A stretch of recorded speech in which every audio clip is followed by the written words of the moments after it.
Alright, time to start the review. Okay, I've got my mic set up, the camera's going. I just need to... That's weird. Hold on. Number 0, Jacob Chimera will give Osama Game the animation a positive review or else he will be punished. Sent by the King. Huh. That's strangely topical.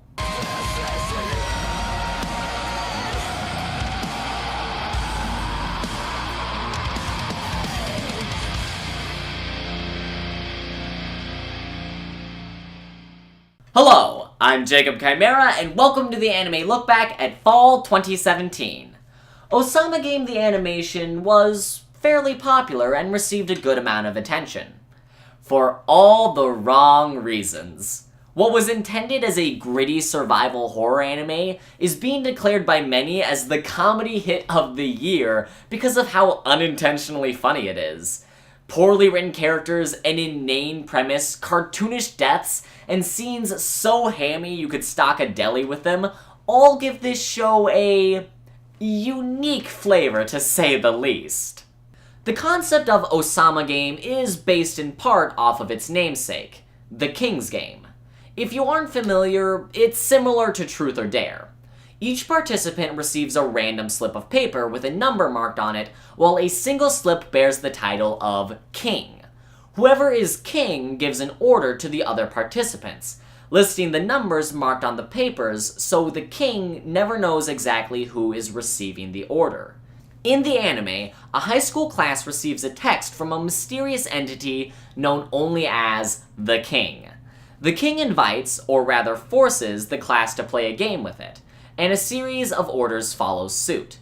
The difficulty of the task slowly increases as the class realizes that not following the King's orders will result in death. And following the King's orders will result in death. And losing your phone will result in death. And blocking the King's number will result in death. And doing basically anything will result in death. What I'm getting at is a lot of people die in this anime.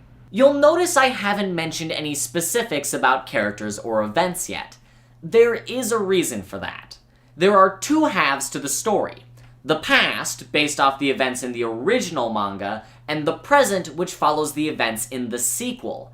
However, it isn't told in a linear manner.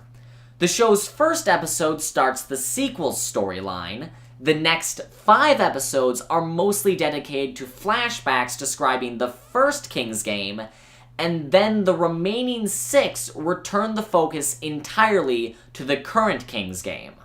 While there is a central character, Nobuaki Kanazawa, the cast around him changes. This non-linear fashion of storytelling causes everything to feel incredibly disconnected. It's like reading the first chapter of the last book in a series before going back to read the first book, and even then occasionally taking a break to read a couple pages from the last book before you finish those that precede it. It's impossible to keep all the characters and events straight without forgetting some critical information.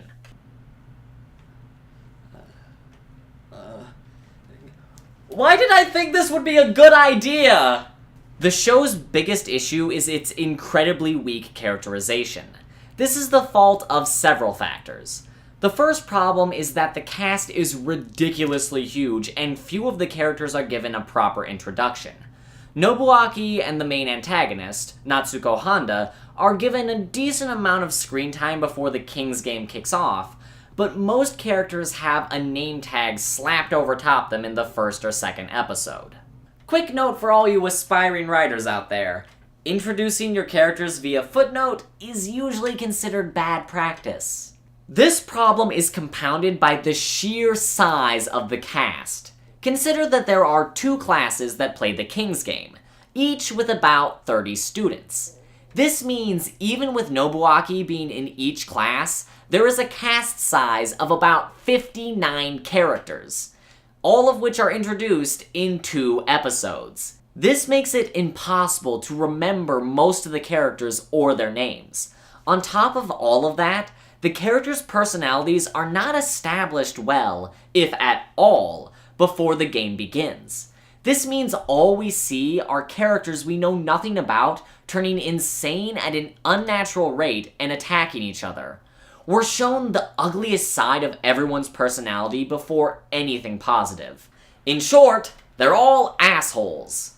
Even if I logically know that they're scared, all I can focus on is how they're constantly trying to murder each other while being needlessly cruel.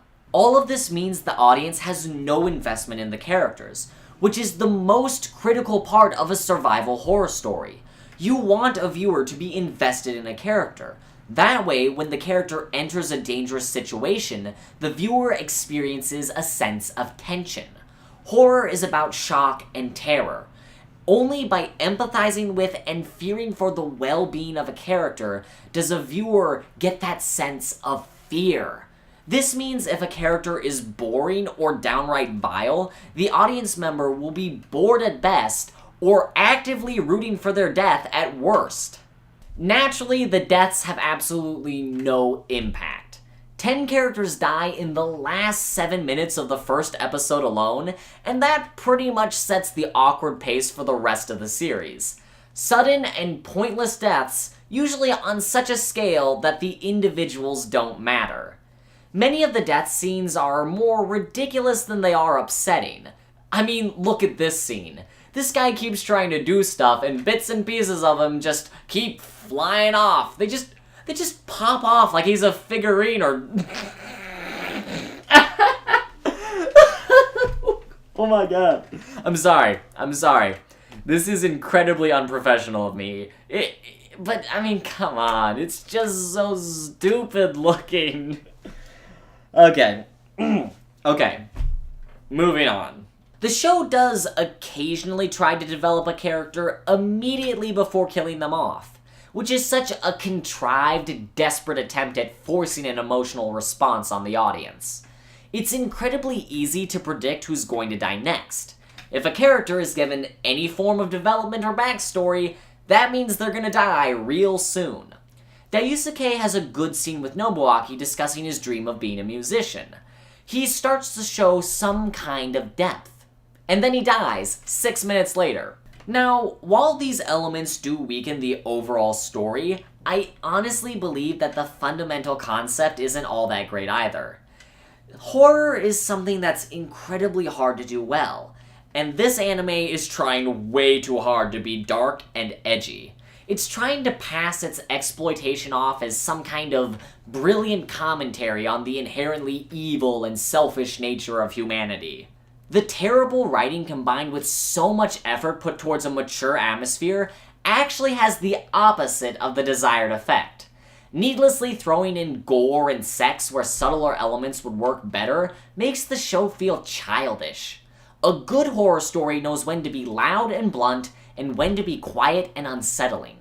Osama Game the Animation clearly does not. Now, I have to address the twist regarding the king's identity, because it really adds to how absurd this whole thing is. The king is, wait for it, a computer virus. Yeah, you heard me right. The thing that's killing off dozens of kids isn't a demonic entity, but a frickin' computer virus. The excuse given is that it somehow kills through the placebo effect, but last time I checked, the placebo effect doesn't make people explode into piles of gelatin or burst into flame. This explanation comes out of nowhere as well. There are no hints in either the anime or the original manga that suggest it's a computer virus before the big reveal. In another, the curse was supernatural in origin, while in Higurashi, the explanation was reasonable with enough build-up that it didn't destroy my immersion in the show. This was just too much. I read the manga and I knew it was coming, but even so, it's just a dumb explanation for an even dumber story. This anime is glorious in how incompetent it is. The writing, characterization, execution, and story are all terrible. It's worth watching for the sheer spectacle of it. If you want to laugh at something that's so ridiculously bad it's hilarious, Osama Game the Animation is definitely an option.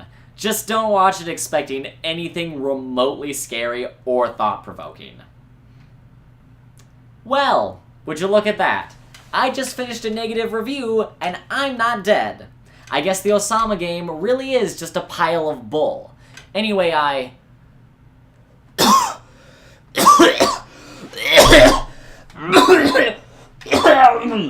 oh man, I'm sorry.